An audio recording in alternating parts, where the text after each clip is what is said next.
Well, good evening and welcome along to Extra Time here on Fox's Hub. Following Leicester City's FA Cup quarter-final defeat to Chelsea, it could have been so much better, couldn't it? And they were so close to taking Chelsea to extra time, of course, with 10 men. We'll talk about that game, of course, this evening. We'll preview those two huge games after the international break, of course, away to Bristol City and then home to Norwich over the Easter break. They're two big games over that weekend. We've got our Lurdle coming up this evening. We've got football Jenga at the end. Iwan Roberts takes the reins with Globe Trotting. We've got plenty to get through, and we'll maybe look at some of the other results that took place over the course of the weekend. Joining me, though, Dan Bates this evening, are Tony Cottee, Iwan Roberts and Gerry Taggart. Good evening to the three of you. Tony, firstly, you said last week you were going to Cheltenham and you were going to have a good day. How was it? Oh, Dan, I had a great day. I didn't have one winner, but that's not the point of going to Cheltenham, obviously. I went with the lads, which was great. I was saying to you when we spoke about half an hour ago, I didn't have one winner on the Wednesday. Came home, had 5 out of 7 on Thursday, and then had 3 on Friday. So perhaps the motto of the story is I shouldn't go live to Cheltenham. I should sit at home and watch it on the telly. I might be all right then. But no, I had a great week, Dan, and a bit of football over the weekend. Managed to watch the controversial West Ham game yesterday, and obviously caught up with the Leicester game as well. So, yeah, plenty going on sport-wise for me over the weekend. Nice. And a rare weekend off for you, Gerry Taggart. Good evening to you. Yeah, good evening, chaps. Yeah, I think, with a fixture being changed and all the, uncertainty of where we're going to play Portsmouth Southampton on a Friday night, and then we get through against Bournemouth, and then that game gets changed to the Sunday, and unfortunately I'd already booked something. And I also believe that the kitman, Paul McAndrew, had also booked something, and he missed a game on Sunday as well. I think that's only the second game he's ever missed. Because he booked a little trip abroad, and he went on it. And didn't That's unbelievable. Yeah, so I'm led to believe that. So yeah, so it just wasn't me that missed out on Sunday. See, Paul was the coach driver when I played for the club. Mm-hmm. That's right. That's the original. And me as well, boys. Yeah, he used to drive us everywhere. Great lad. Great lad. Yeah, great kit man as well. Shout out Macca, he's a top guy. And finally, good evening to you. You had a nice weekend yourself. Another rare weekend off. Yeah, like Tags, had a weekend off, not from my choice. I should have been in Swansea doing the South Wales Derby, but for reasons out of my control, no. Radio Cymru, the Welsh-speaking radio station in Wales, didn't cover the game, so I watched it on telly. Then I watched Italy beat Wales. Then I watched Ireland beat Scotland. Yes, sir. I didn't watch the England or the France-England game. And obviously yesterday it was a day in front of the telly. Chelsea-Leicester first, and then United-Liverpool second. Didn't watch the extra time though. Went out for a walk. Couldn't handle it. I couldn't. I wasn't going to bring up the wooden spoon either for Wales, but since you said it, I might as well just first time since 2003. Mention that quickly. My expectations weren't too high with the players that we've lost and the young crew that we've got coming through. So, but I did not expect us to finish. Anyway, move on. Yeah, we'll stick to the round ball and we'll stick to football, shall we, this evening. As ever, if you're watching us on Facebook or on YouTube, do get involved with the show. A number of you already have. Andrea says, good evening. All proud of the performance against the Premier League team. It was fantastic. He was at the game. He really enjoyed it.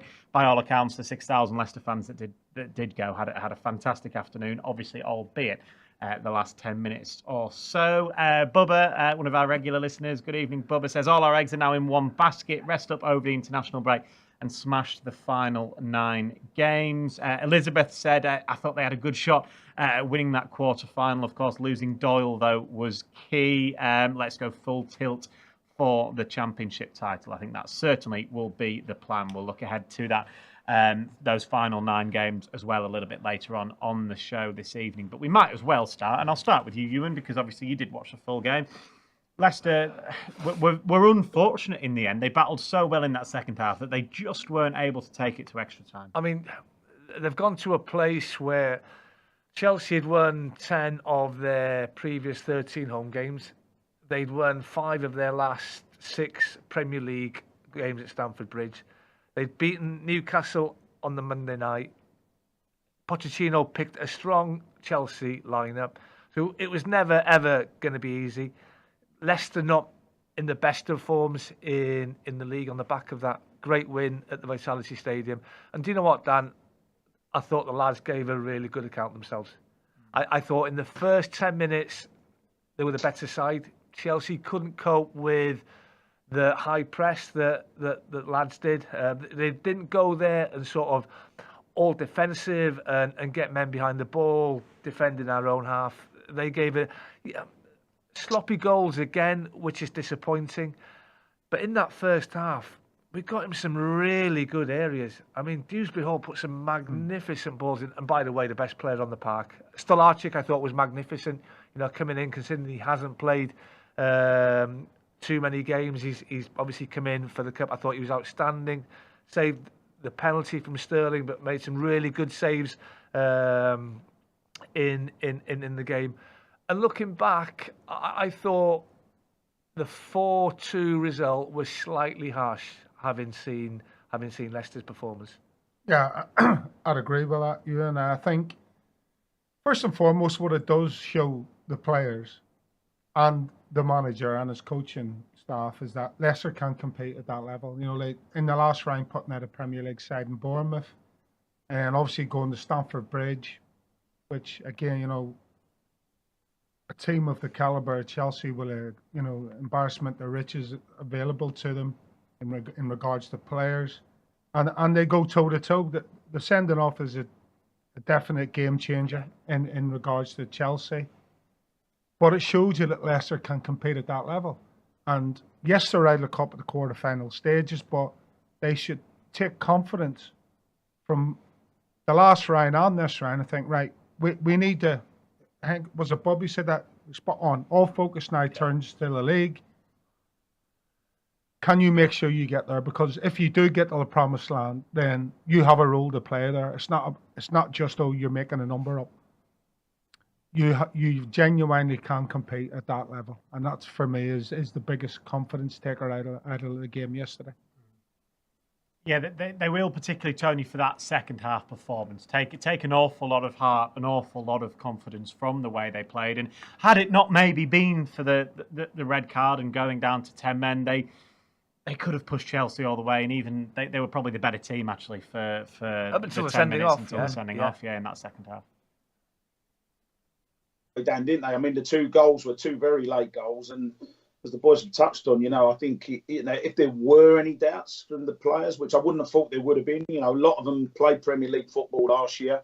If there were any doubts, you go to Stamford Bridge, albeit it's an improving Chelsea team. It's a very young Chelsea team, as we know, very, very inconsistent, but this is still a Chelsea team that got to the League Cup final, got to the FA Cup semi-final, and I think they're about 8th or 9th at the moment, and look like they're sort of pushing to maybe just grab one of those sort of remaining Europa League places. So it's still a decent Chelsea team to go there. I know there was a bit of fortune with the first Leicester goal, which I'm sure we'll have a bit of fun about talking about later on. But, you know, sometimes you need a bit of luck to get back into the games. But I think the one thing it does highlight for me, and, you know, watching the game, I think it's just that when you get to that very top level, when we're talking top level, I think Premier League we're talking about, I think it just shows that you've got to concentrate, and defensively, you've got to be on your game. And whereas perhaps in the Championship, you can make a few little mistakes, maybe get away with it a little bit.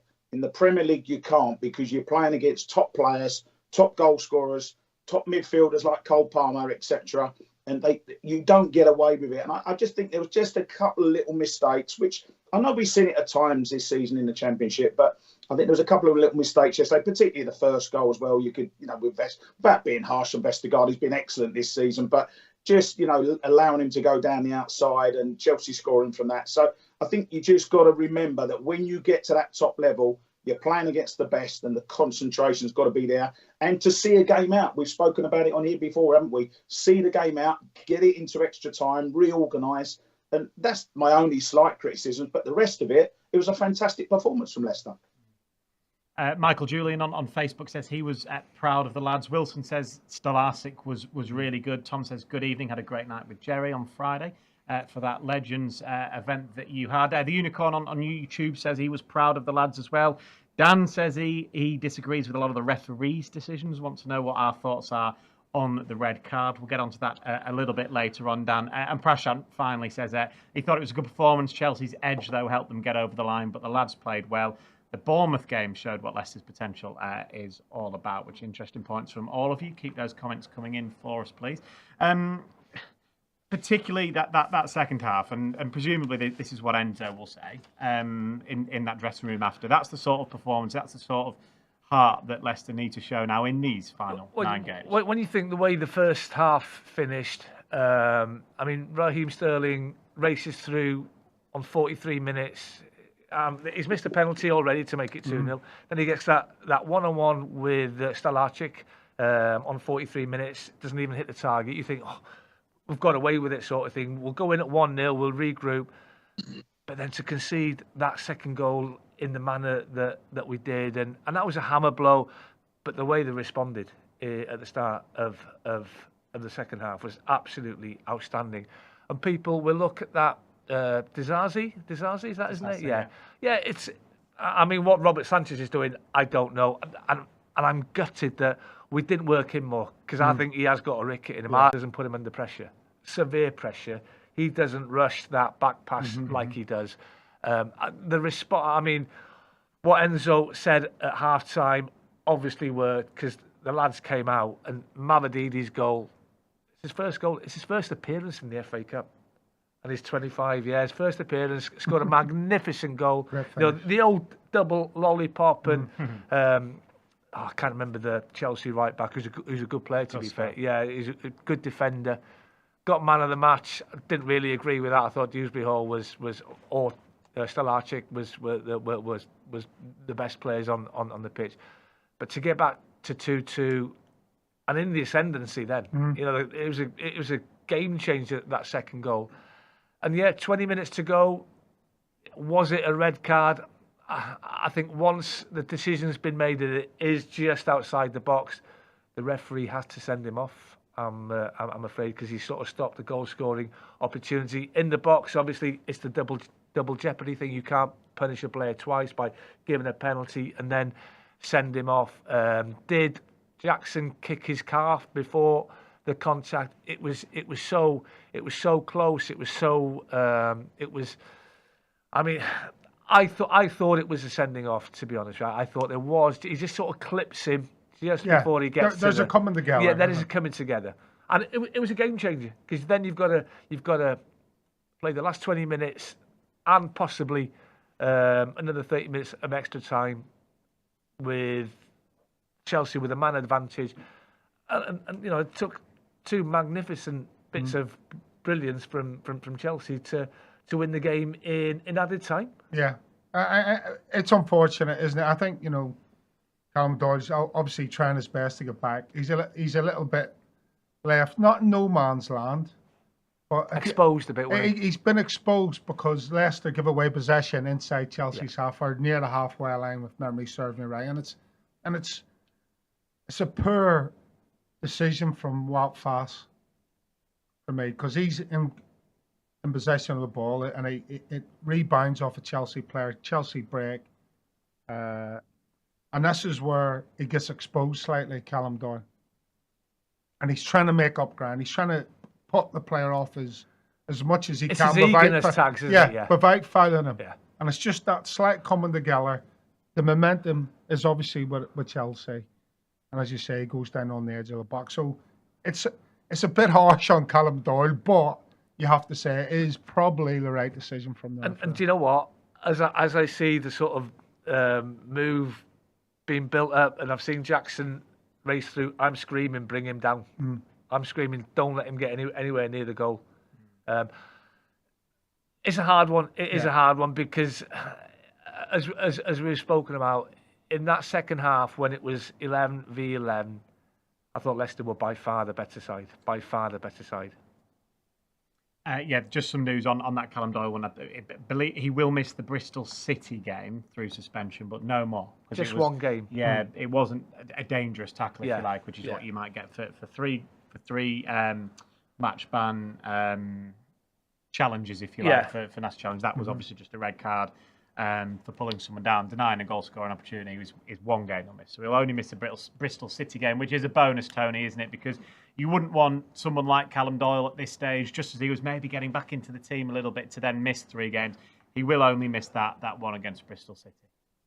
Yeah, I think that's the correct decision, Dan. Yeah, I was just trying to interject there. I don't know whether you could hear me. I was just about to ask Tags, because Tags touched on Wout fast, but I think Jackson does the little flick, doesn't he? I think he goes around Vestergaard. That's it. And my question was going to be to Tags. Surely Vestergaard has got to wipe him out, Tags, and just take the yellow card, because by letting him run, and I know one thing, there's no way that you would have allowed that. You would have wiped him out, taken the yellow card, and then you don't get Callum in that position where he's got to make up for it. Yeah, no, it's a good point. So there's 2 mistakes. By the time the ball gets to Jackson and Callum Doyle's chasing him down. You're absolutely spot on, Tony. So Bass's control, the ball comes to him. Instead of playing a ball out wide or taking a touch and then playing a pass, he plays it first time. It rebounds into the path. Is it Jackson? He flicks around the corner, and you're right. He's on the halfway line then, or just inside Leicester's half, and that is your opportunity to. He's got a long way to go, isn't he? He's got a long way to go, but if you're a centre half, you know you can't get there, even though you're lunging in, and he's flicking around the corner. You've got to go. You've got to take one for the team, especially at that stage of the game. Well, you should know that if he runs past me, because we're that exposed, and in the 70th minute it's 2-2, and you're thinking maybe it's time that I need to take one for the team. You know, the old pros trick, and then that would have been a good yellow card on the halfway line, or just inside your own half. So yeah, it's a great point you make, Tony. Yeah, but he wasn't on a yellow card, was he, Ewan? No. Vestergaard at the time. No, so I mean, I'm just looking at it thinking you've got to take him out. Tags would have done it. Elliot would have done it. I know what Walshy would have done. So, but I think that just goes back to the point I made right at the start. It's just those tiny little things sometimes. It's just, I don't know. I don't like to call it professionalism, because, like, you know, a professional foul as such is, you know, we all sort of go, oh God. But if it's your defender doing it, you say, thank Christ he done that, because it would have put him through, you know, in on goal with Callum Doyle coming across. Callum's tried to be clever. I think he knows he's going to foul him. He's just tried to do it a clever way, which is not quite as obvious as just hacking someone down. But, the problem he had was obviously it was just outside the box. And I think it's probably only fair to say at this point, and there's been so much VAR stuff this year, and we really don't want to talk about it too much, but I think sometimes that is, in a way, why we have VAR, because it does get the correct decision. And I know we're not always getting the right decision, but in that particular situation, it was the correct decision. There's an argument that we perhaps might have been better having the penalty given and Raheem Sterling taking the penalty again. We might have been right then, mightn't we? But, you know what I'm saying. I think the VAR, I think sometimes you have to accept that ultimately, as much as we don't like to say it, I think the sending off was the correct decision and a free kick given. Right, let's do the first of our Lurdles then. Come on, then. Those of you that are new to the show, extra time. This is where we'll play snippets of commentary of a Leicester City goal. We'll play more and more as we go through the show. And you guys at home, and the guys in the studio here, have got to tell me who scored the goal in question and who it was scored against. Now, don't be alarmed that this first clip is only 2 seconds long. The clips will get longer and the clues will get easier. So, what are your first thoughts? We need the goal scorer and the team that it was scored against. Okazaki collects neatly and turns away from McCarthy. So I'll play it one more time. That's a while ago then. Okazaki collects neatly and turns away from McCarthy. You also have a clue of an opposition player as well. So we'll come... That George McCarthy? Was there a George McCarthy? There was, wasn't there? Yeah, he played for with me, Northern Ireland. I don't think it's him though. It's too long ago. Yeah. Unfortunately, Bubba, it's not Vardy against Spurs. Bubba, every week, Bubba. He's sent that before you've asked the question. Yeah, exactly. It will be Vardy against Spurs one week, I promise. let's talk about the Leicester City goals then. Tony, you already referenced it a little bit earlier, that the first is a freak, isn't it? If you like, Ewan said it was all about Patson Daka, the way he closed down Disasi. But Leicester maybe needed something like that to happen to get them into the second half. And they actually did prove after that they were worthy of it, and they were worthy of getting back into the game. But that's just a goal you just very rarely see in football. Well, I mean, it's if you're a Chelsea fan, it's not funny. I think for everyone else up and down the country who was watching it would have sort of laughed at the goal. It was a laughable goal, and it came from. I don't understand sometimes when you get the fullback, and I think Ewan said that the fullback got the Chelsea right back got the man of the match award. But when he takes the throw in, he's sort of halfway up the pitch, and I just don't get fullbacks when they get the ball and they want to throw it backwards, because it just takes the momentum away from the team. Whoever you're playing for, if you get the ball, surely you've either, worst case, look square, but you should always throw it down the line. And he's just thrown it quickly. And to be fair to Daka, he has put him under pressure. But, Disasi, I don't know, he's only got even if he underhits it, it's not going to be an issue. But he's just larruped it full pace. And I've no idea what the goalkeeper's doing. I mean, I know goalkeepers now are taught to get on the angle, and I know defenders are taught 100% that if you're passing the ball back to the goal, don't aim at the goal because of exactly what's happened. So I think it's a two-way thing from their point of view. The defenders shouldn't be aiming at the goal, and the goalkeeper should be standing on the 18-yard box, waiting for a ball that's going to be in front of him. And he's just—I don't think he shanked it. He just really smashed it really hard, and one bounce and it's into the back of the net. It was a freak goal, but from Leicester's point of view, you don't care about that. Sometimes you need an own goal. You get back in the game, and then there was just that massive momentum swing. Then wasn't it? Leicester get on the front foot. And I've got to say, the second goal, Mavididi, I mean, he had a little shimmy before he even got inside the penalty area. There was a little wobble shimmy, and then he's done the double step over, something I could never do, by the way, and wouldn't attempt to do. And then he's just moved, he just nudges the ball, doesn't he? And then as soon as he hits it, it's a goal. And great angle with the TV camera right behind it. And I love seeing those goals. And let's be fair, that's not the first time he's done it. And Fataru's done it as well. We've seen a few of them over the course of the season where you're right behind it and it was curling beautifully just inside the post, and that wonderful, wonderful goal from Mavididi. But again, as we said it before, you almost come to expect him to do something like that. It was a wonderful goal, but you go, well, yeah, it's Mavididi. That's what he does. But you can't emphasise how difficult it is. You're on the run. You've got a good defender against you. You've got to get him off balance. You've got to move the ball. You then got to have the skill to curl it in. Fabulous goal, really was. Still got the composure to sort of put it where he did, didn't panic. I mean, what's that, 11 goals for the season now? By far his best. I mean, looking at the first goal, Disasi, I can't even say his name. Disasi. I do think that he was rushed into the pass because of Patson Daka's pressure. I don't actually mind the goalkeeper being sort of where he is. I just think he should have been maybe a little bit more to his right-hand side, because the throw-in's down the right-hand side. So I think you've got to over-exaggerate your position. He's just stood in the middle of the field. And hence that's why the ball ended up where it did. But yeah, the Steffi Mavididi one, I mean, he shows great control, great composure, magnificent strike in front of, 6,015 Leicester fans who are absolutely overjoyed and had seen a massive game swing, if that's the right thing. Momentum in the game, and then you could see Leicester going on to possibly win the game. Because there was only one team in it. The Chelsea fans, they were getting frustrated. The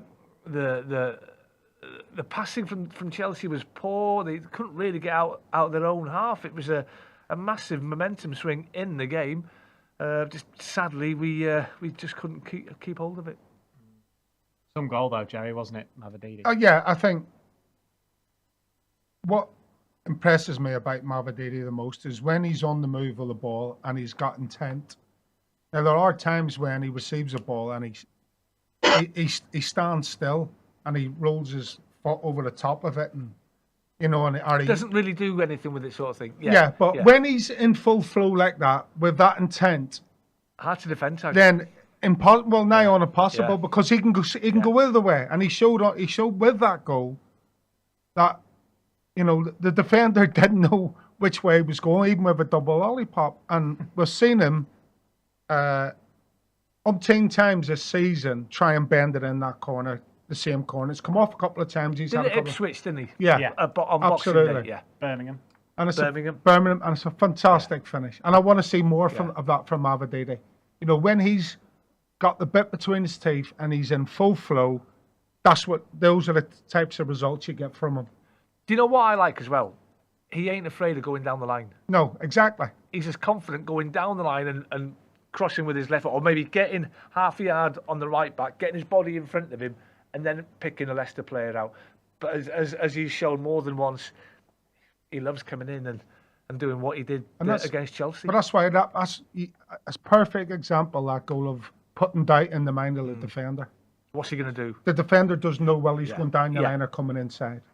And he makes that little half a yard by being positive and having real intent with the ball at his feet and running at pace on the move, and obviously the skill that he possesses. And all right, you can talk about the actual finish, top drawer, but it's what he does just before that makes that opportunity. And that's all about intent and being confident. It was his first goal, Tony, since the end of January. Is it the type of goal, the type of finish both you and Ewan will know about confidence, of course, in terms of being in front of goal? Is that the type of goal that can give him the confidence now? Huge 9 games left at the end of the season. Will we see the Steffi Mavididi that we did, between September and throughout December, when he was absolutely on fire?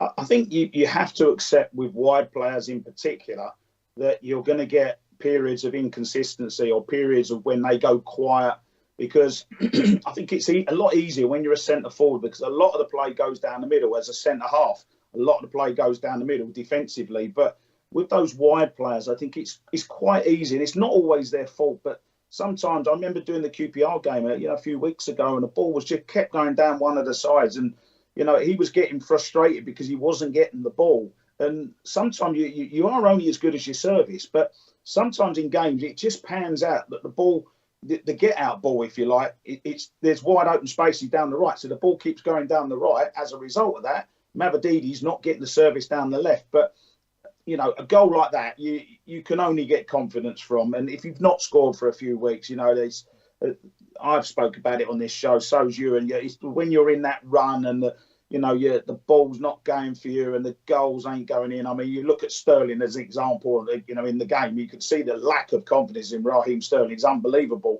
And when you're going through that sort of spell, you just got to keep going. Got to keep going and keep doing what you're good at. And in Mavididi's case, Tags has said about it, running with the ball. When he gets the ball and he runs with the ball and you don't know which way he's going, just keep doing it. The end product will come. It's when he's not getting the ball that it's a worry. You just keep giving him keep rolling it. There was Doyle and Dewsbury Hall on that left-hand side. Just keep giving him the ball and let him get on with it. A bit of support and overlap whenever. But in the main, just give him the ball 1v1, and Fatawu as well, 1v1. These two guys are as good as anything in the Championship, as they've proven this season. I remember playing with Stevie Claridge for Leicester. And Stevie, he'd go like 7, 8, 10 games without scoring. But then he'd get one and he'd go on a roll. He'd probably score 5 in his next 6. Let's hope Steffi Mavididi can do something similar because it is a 9-game season now. It's as simple as that. There's no more distractions. There's no more. It's been a good cup run. Had some really good performances. Been away to a Premier League team and beaten them. Been beaten in the right way of losing, because I thought if there is a right way of losing, it was how Leicester played yesterday. No disgrace in losing to a very good Chelsea side. But now your full focus has to go, because at the end of the day, it was a good performance. Ipswich won 6-0 against Sheffield Wednesday. Leeds beat Millwall 2-0 to knock us off the top of the Championship for goodness knows how long. So now it's about these next 9 cup finals. Yeah, I think again the problem that Leicester are going to have between now and the end of the season is what we've seen against QPR a couple of weeks ago and Middlesbrough at home before that, where teams are going to come and try and frustrate. And the focus for me now, you say, is when teams come and do that, don't get frustrated. You know, find the other way. And obviously, they were back-to-back defeats against Borough and QPR at home. And so they have to concentrate on finding a way to not break teams down that are coming, sitting back and trying to hit you on the counter attack. That is the biggest issue for me, unless they're between now and the end of the season. I think everybody has got a part to play. You know, supporters now, because I've been to a few games where Leicester have got that early goal at home, but they haven't sort of really built on that. But they've gone on to win the game quite comfortably. Yeah. And there's been a bit of frustration sort of creeping from supporters, or why are we slowing things down? And I can understand it. Because you know you're playing against teams that you would expect to be turning over quite comfortably and scoring 3, 4, 5 goals at home. It's not always going to be that. So it's going to be a collective effort now if the club's going to get automatic promotion, if the club's going to go on and hopefully win the championship. Yeah, we'll continue to preview those 9 games in just a moment. That was the voice of Iwan Roberts. We've got Gerry, Taggart and Tony Cottee with me, Dan Bates, on Extra Time here on Fox's Hub. As ever, do get involved with the show if you're watching us on Facebook or on YouTube. This is a good opportunity because we're going to play our Lardle game again. This is the second piece of commentary that we're going to hear. We need the Leicester City goal scorer and the team the goal was scored against, please. So here is clue number 2. Okazaki collects neatly and turns away from McCarthy. 35 yards out, spreads it out to Mahrez now. McCarthy. I'll play clue number 2 again for you one more time. Okazaki collects neatly and turns away from McCarthy. 35 yards out, spreads it out to Mahrez now. As ever, Ewan always tries to second guess what it might be because there is always a link as to who the goal is scored against. There was no clues on the club's Twitter today. Speaking of clues on social media today, it's not a clue because it's not the answer, obviously. Ben Nelson turns 20. We'll talk about him a little bit later on throughout the show as well, and what we've seen from him this season. Gerry Taggart, I know, is a huge fan of his. Before we do that, Tony, obviously we do need to talk about those 2 games then over the Easter weekend after the international break, which actually probably, Tony, suits Leicester. They've got a chance to get the likes of Ricardo back, Vardy back fit, and really attack then the final 9 games. Yeah, I think it's going to work in their favour. Sometimes, I mean, the break comes and you're on a great run of form, everyone's fit, and then the players disappear or get injured or whatever, and then you by the time you get to that next game, 2 weeks later is completely different. But I think for this particular break, the March break, I think it's going to work in Leicester's favour. You certainly need Vardy back amongst the squad. He's been fantastic recently. Ricardo's been hugely influential with that role that he's been playing. So he's someone else that they need back in the team. And just to get Leicester back into that system and style of play that they've been playing that's been giving them all the results certainly in the early part of the season. So yeah, you need all your players fit. You can do a little bit of work in the break, but with certain players away on international duty, it is hard. But yeah, just get the break out of the way, and I think look forward to those 2 games. And after that, it's midweek game, isn't there? Against Millwall coming up. There's a lot of games. I think there's a rearranged Southampton game as well. So a lot of games for Leicester to play, but it's just hugely exciting, the Championship. I think it always has been. But when you look at that league table, just how close it is, and let's not forget Southampton as well. If they win, they've got 2 games in hand on the leaders. They can push back up. We could almost have 4 teams going for the top 2 places. So, it's one of those. You just get your players fit, you get your best team out, you go back to what's been giving you the results or getting you the results this season, and then just go out and perform. And you're going to have to be patient. There's going to be games where it doesn't go for you, and they put 11 men behind the ball, etc. But Leicester have seen that all season. I think they can rise above that, and I think they can get the results. And I'm still confident that Leicester will get promotion automatically. Yeah, I think Tony's hit the nail on the head in regards to Ricardo and Jamie Vardy.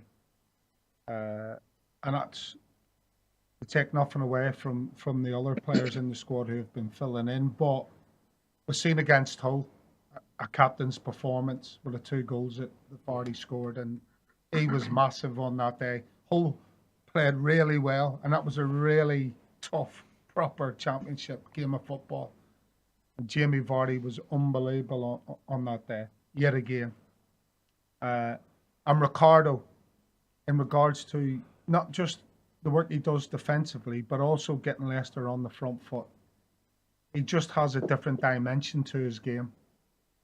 And I think when you get him back, there's certain players in the team, like your Winks and your Dewsbury Halls. You put your Vardys in there, you put Ricardo's in there. They just have the experience and that know-how of how to manage games and see it through. And I think them two in particular are going to be massive. I think this international break has come at just the right time. Just the right time for Leicester. I don't think Leeds or Ipswich would have wanted this international break in the run of form that they are. I mean, they play every day if they could because they're winning games. And to be fair to these group of lads, if you look at the 3 international breaks that they've had this season, after the first one, I think we lost to Hull, then went on to win our next 9. The second one, we came back and we won our next 3. The third one, I can't remember when it was, November, I think, 26 points from the next 10 games. So they've responded really well after having a 2-week break, if you like. And as the lads have sort of said, it couldn't have come at a better time for the likes of Jamie Vardy and Ricardo, because you need them too in that team. That whole game was before the international break as well, right at the start of the season. So after that, they went to Southampton and won 4-1 away from home. And that's, again, Tony, what they'll be hoping to do. They go away to Bristol City. We know they're probably one of the weird clubs that don't have too much to play for at this stage of the season. A lot of teams are seem to either be in the in the relegation battle, in a top 6 battle, or in the top 2 battle. And there's about 3 or 4 that are in the middle area, Bristol City being one of those. Yeah, they've had a sort of strange season, haven't they? They're a bit of a, I won't call them a sleeping giant, but they're sort of one of those teams that you feel that one day they're going to get it right and get into the Premier League. Not this season, obviously. They beat West Ham in the FA Cup. I think Liam Manning's the manager, isn't it, down at Bristol City? And, you know, they've got some decent players. And on their day, as they proved against West Ham, they can raise their game. And, you know, I keep saying it, and I'll say it again. I think if you're a Bristol City player and you've got Leicester coming to town, you're thinking, wow, this is one of the big games. You know, I need to be on my game today. I need to raise my game. And as a team, they need to raise their game to compete with Leicester. And I think they do that because it is a big game for Leicester. It really is. But on the positive after that, you've got the 2 home games coming as well. So if Leicester can get a good result at Bristol City, it really, really sets them up for 2 big home games. But, you know, they're all games that you can look at it, and, you know, Norwich is going to be difficult. Of course it is. Birmingham are fighting for their lives. There is no easy games in the Championship. You know, you could say exactly what you said, Dan. Oh, yeah, they're 14s. They're not much to play for. You can promise that, you know, when Leicester go down there, they're going to be fighting. They're going to want to win the game. So it will be a tough game, and Ashton Gate's always a difficult place to go to. You look at Bristol City's recent record: 3 points in their last 6 games. 2 wins at home in their last 7. They've lost 4 of those 7. But one of those wins was against Southampton to bring their 25-game unbeaten run to an end. I saw them. They nearly got something off Ipswich as well. They took Ipswich to the end. That was about 2-2. They were 2-1 up with 5 minutes to go, I think. And then Ipswich missed a penalty, but then went on to win the game. I saw them the other week when Cardiff City were at Ashton Gate, and they were really poor on the day. I mean, Norwich sitting in 6th, great home form. Can't buy a win away from home. I think they've won 1 in about 10. Do you think they'll come and do what QPR did and Middlesbrough did? Yeah, I think they'll be quite negative. Yeah, I think that. And this is, for me, is where the issue lies. That's where your patience comes into it. Yeah, absolutely. That's where your patience comes into it. Let's go back to the Leeds game away, where Leicester had so many opportunities to win that game. But you 2 teams going toe to toe, and no one asking or giving anything. Like a basketball. Yeah. And that's where Leicester stood out. So you know they have the quality. It's when teams come and sit there and say, try and break us down. Break us down, yeah.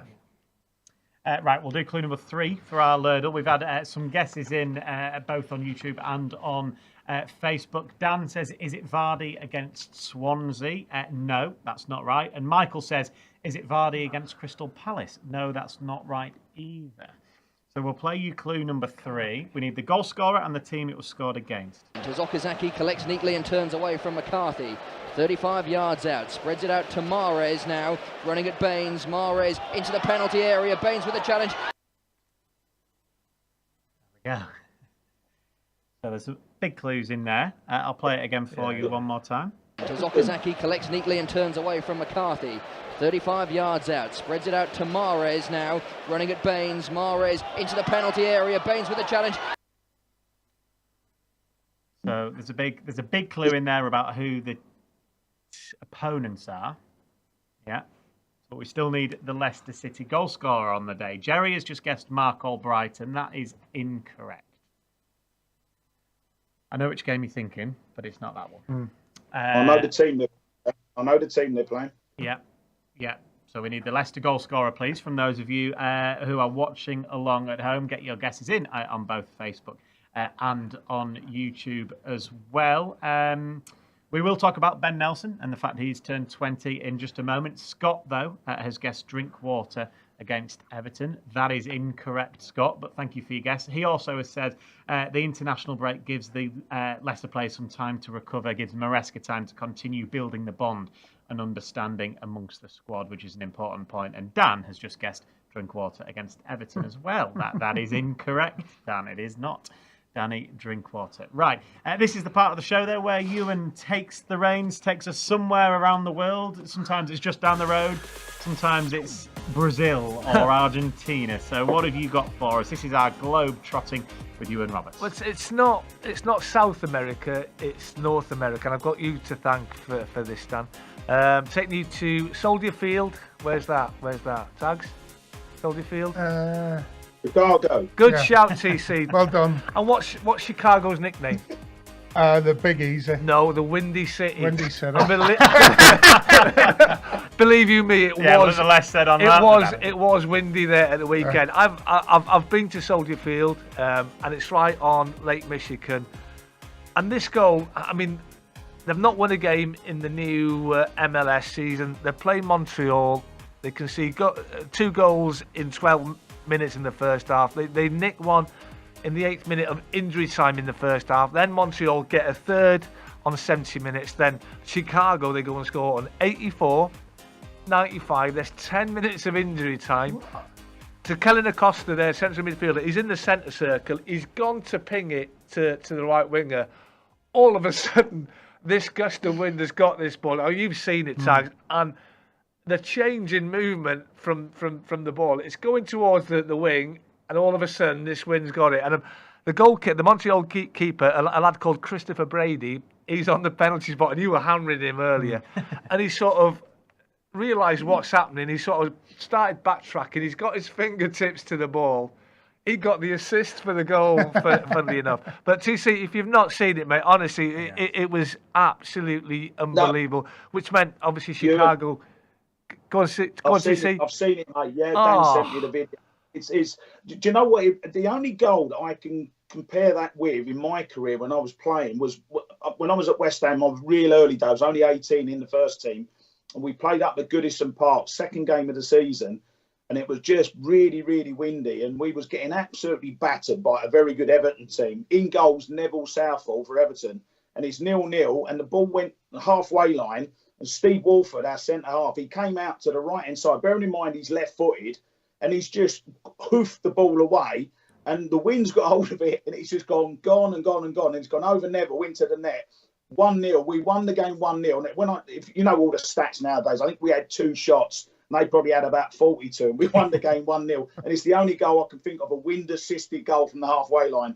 The XG won't have been very big on that. Honestly, me and Tags were trying to think of games where the conditions have been really, really bad. We both thought Fratton Park, didn't we? Yeah, but for different reasons. Yeah. So I remember playing there once, and Robert Green couldn't get the ball from a goal kick out of his own box. Honestly, he kept on hitting it. It was sort of reaching the halfway line, and all of a sudden, this gust of wind would... Honestly, it was absolutely mad. I've played in loads of them, like with the gusts of wind. But as far as conditions, I'd have to say Fratton Park with Leicester. Rain. Where the pitch was just... don't get me wrong, it was windy as well. But the pitch was just soddened, and the ref let the game go ahead. and you couldn't kick the ball 10 yards without it stopping in Yeah. puddles. But the ref played it. Thankfully, we won. We won the game. Did you 2-0. enjoy playing in that mud? No, come on. I've played in ice. I've played at Grimsby when it was iced over, and the ref played the game. We couldn't believe it. But he played the game, and the pitch was frozen. And I bet you still played in studs. Yeah, Yeah. of course you did. So there's 2 games. But I mean, what a goal! What a goal! Yeah, crazy goal, isn't it? Go on, Tony. Were you going to say something? I was just going to say I played in 3 inches of snow at Ipswich in the FA Cup one year back in '86, I think it was. That was absolute. When it was frozen underneath, and then there was 3 inches of snow. We played with an orange ball, and how we played the game, I don't know, but we won 1-0. I scored the only goal, and we got through to the 5th round of the FA Cup. But that's why you remember it. That's what I was about to say. Yeah, that's the only reason. Thanks. Right, we'll do the last of our Lurdles then this evening. We've had loads of guesses in, so thank you for those. Andreas says, is it Vardy against Everton? It isn't Jamie Vardy. Dan is right in saying it's Everton. He's got the goal scorer wrong, though. Scott is the same. He says Everton. Was it Kante? It wasn't Kante. We've also had a correction for Gerry. Bubba has got involved and says it's New Orleans that's the big easy, Gerry, not Chicago. Yeah. Bubba, our resident American viewer, so thank you very much for. It's been a long weekend, Bubba. Tony and Michael have both guessed Shinji Okazaki against Everton. That's incorrect. It isn't that. Chris Shaw, though, has got it spot on. So well done to Chris. Here is clue number 4. 35 yards out, spreads it out to Mahrez now, running at Baines. Mahrez into the penalty area. Baines with a challenge. King to finish it off. It's 2-0 to Leicester, and the party keeps going at the King Power Stadium. So there we go. Well done to Chris Shaw, who said Andy King against Everton in 2016. Famous, brilliant, unbelievable day that, Gerry, wasn't it? The day that Leicester City, of course, lifted the trophy, lifted the Premier League title. So the reason, the link. Bristol City. Bristol City. Of course, King plays for and Bristol Matty James. City, and Matty James as well. So yes, Leicester loving with Bristol City. Well done, Gerry, for getting that link, and well done to Chris Shaw, Michael Julian as well, saying Andy King against Everton at the end there. The 4th clue was a little bit of a giveaway this week, wasn't it? Very quickly, Ben Nelson turned 20 today, so very happy birthday to him. Gerry, I know you're a huge fan of his, and you forget almost, actually, firstly, from looking at him and his stature and the way he plays, just how young he is. Yeah, I think, obviously, what is he, 6'4", 6'5"? Big size, isn't he? Yeah. He eats the ground up well when he's in full flow. He looks comfortable on the ball. He had a bit of a... well, I wouldn't call it a reality check or anything like that, but he found out the other side of the game against QPR, wasn't it? Where he was partly at fault for both the goals. He slipped for the second one, and a very, very important, and obviously a little bit of indecision for the first one between him and Fass, which led to the first goal. But these things happen, especially as a defender. You make one little mistake and you get punished for it. And that's why it's so important. And we've seen it time and time again. If you make mistakes at the back, there's a good chance you're going to get punished. And unfortunately, that game against QPR, he makes 2, not massive mistakes, but they're indecisive.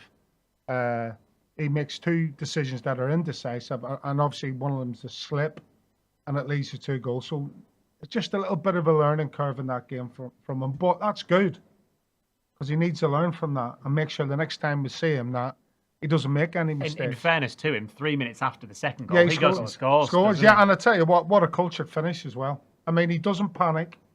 It's on his weaker left foot. Doesn't lash out, does he? He just strokes it into the corner. I mean, that shows you that the guy has got genuine quality. And in the modern day game where you're expected to be able to play from back to front with equal amount of quality, then he showed that he has that. It's all about the other side of the game. You're the last man. If you're the centre half, you're invariably the last man, and then it's the keeper. So you can't afford to make mistakes. And do you know what the young lads should think when Vestergaard was out suspended? He's got Cottee, Harry Suter, and Enzo's gone with him. So what a massive confidence boost that must be for him. Yeah. Yeah, Scott says Ben has a great future. He's so composed and he's got lots of potential as well. And that's a good point, actually, Tony, isn't it? Really, you look at it, a ball-playing centre-half like Ben Nelson is, that's what any club would want. And he's come through the ranks yet again at Leicester, which proves how good the academy is here. Yeah, it's a great tribute to the club. We've seen it over the last 5-6 years. The players just keep coming through, and that another great example. I've been impressed with what I've seen so far. Yeah, of course, it's early days, and Taggart has touched on a couple of things where he's got to learn and that. But I know one thing: England need young English centre halves. They're very, very few and far between. And I know it's early days. I'm not putting pressure on him at all. But if he can get himself established in this Leicester team, which might take a bit of time. Look at Jared Branthwaite as an example, Everton and that. Sometimes you go out on loan and you come back, you get in the team, you take your chance, you're in the England squad. And, without putting any pressure on him, he looks a really, really good prospect, not just for Leicester, but for England as well. Yeah, he's already involved with the youth ranks at England as well. So Ben Nelson, yeah, big future and a big happy birthday to him. He is 20 today. Right, as you can see, Iwan and Gerry are both poised with their notepads right now because they know what part of the show comes next. That is football Jenga. So at the very end of the show, the four of us will go head to head on a football related question. We've got to take it in turns to answer that question. And the question is, it's just been texted to me now. With the international break now upon us, name any of the 21 teams or nations to have qualified for the 2024 Euros so far. So there's still a few more teams to qualify, including Wales. There's a giveaway, so don't say Wales.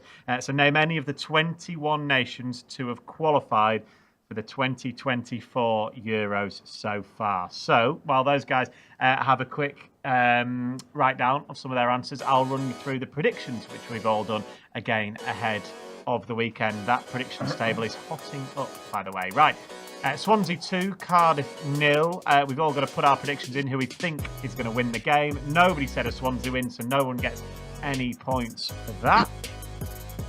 Rotherham 0, Huddersfield 0. Iwan and Tony both get a point. Well done to the both of you. They both said a draw, so that's 1 point each there. It was Matt Elliott, not Gerry, this week, by the way, with the predictions. Gerry is judging each one of Matt's answers profusely, I can tell. He's got 1 point. Stoke 0, Norwich 3. Iwan and Matt were the only two to predict a Norwich win away at Stoke in that one. West Brom 2, Bristol City 0. Iwan said 3-0 to West Brom, but Matt and I both said bang on West Brom to win 2-0. So we get 3 points for that one, for getting the result bang on. No one is going to say 6-0, are they? I said 4. I was probably the closest. Yeah, 3-1, 3-1 and 2-1. It is all so 1 point for everybody in that one. How does that leave the league table then at the very end of the weekend? Tony's still out in front. Tony, congratulations. 79 points. Matt, though, had a good week. He scored the most out of everybody. So he's 5 points, means they're on 78. I'm on 77. Another wooden spoon for Wales, but there are still, I think we've worked it out. I think there's 5 or 6 extra times left between now and the end of the season. So that's 5 or 6 weeks where a lot can change. Tony's praying for Monday games so we don't get the show, so he can stay top of the league. Right, let's see how we get on with our football Jenga then at the end of the show. Tonight's question or theme is name any of the 21 teams or nations to have already qualified for the 2024 Euros. The four of us have just been told that question a couple of minutes ago, so we're going to take it in turns. If we repeat any that somebody has already said, or we say one that is wrong, we are out, and it is effectively last player standing. And I will start this week with Iwan to my left-hand side. England. I will go next, and I will say Germany. Gerry next, please. Spain. Then finally Tony. France. Belgium.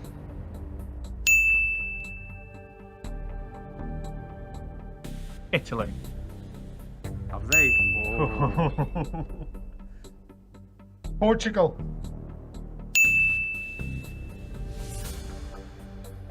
Holland or the Netherlands.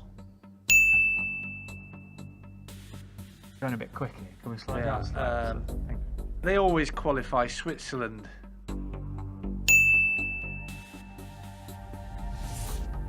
Is it me? No, it's me.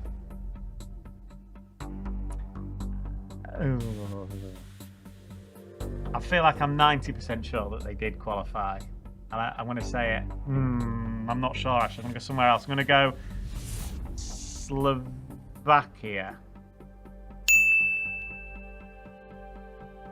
Denmark.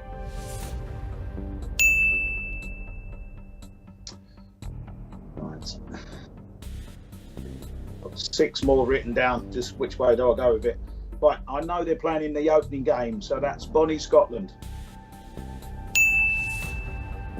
Croatia.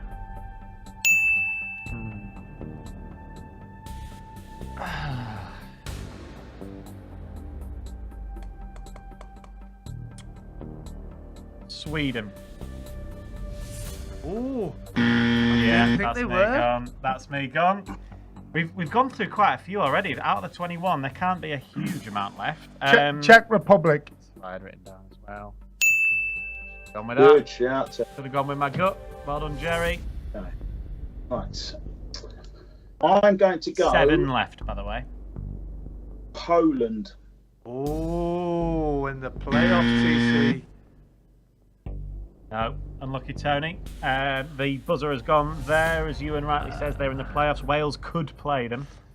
Turkey. Serbia. Gerry versus Ewan. Austria.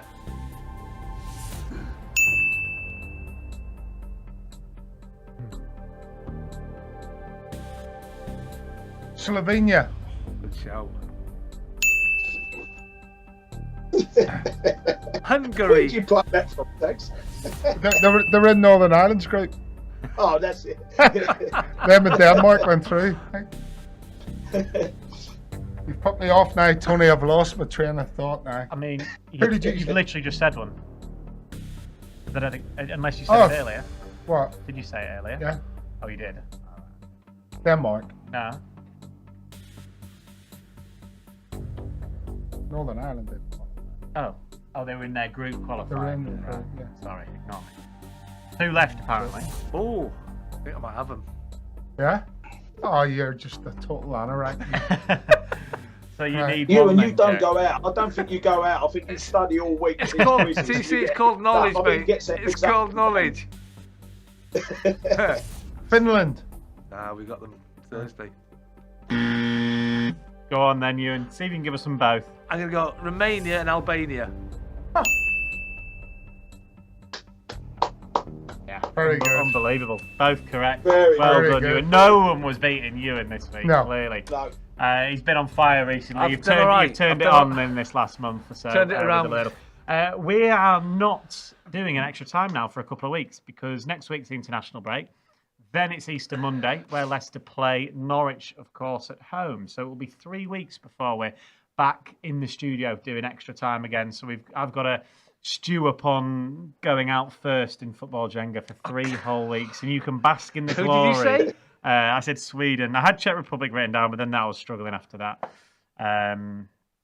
But yes, you won. To be fair, you are at a disadvantage because you don't get the chance because you're doing the predictions. Thank you. Yeah. So- No one ever remembers No. that. Yeah, but he's also the youngest, and so that means his brain capacity's better than all us old fogies. Well, thank you to Tony Cottee, as ever. Thanks to Gerry, and thanks Pleasure. to Iwan Roberts for joining me this evening. As I said, we'll have a few weeks off extra time, but of course, we will be back with Matchday Live a week on Friday, Good Friday. That big game against Bristol City away from home. It's a 12:30 kickoff. That means we'll be live on Matchday Live from 11:30 that morning. Big weekend, that Easter weekend for the Foxes. Join us for both of those games. Thanks to those 3 though. Have a nice couple of weeks off, everybody. Enjoying the international break. Have a good couple of weeks at work as well. And thank you for tuning in as ever. And we'll speak to you soon.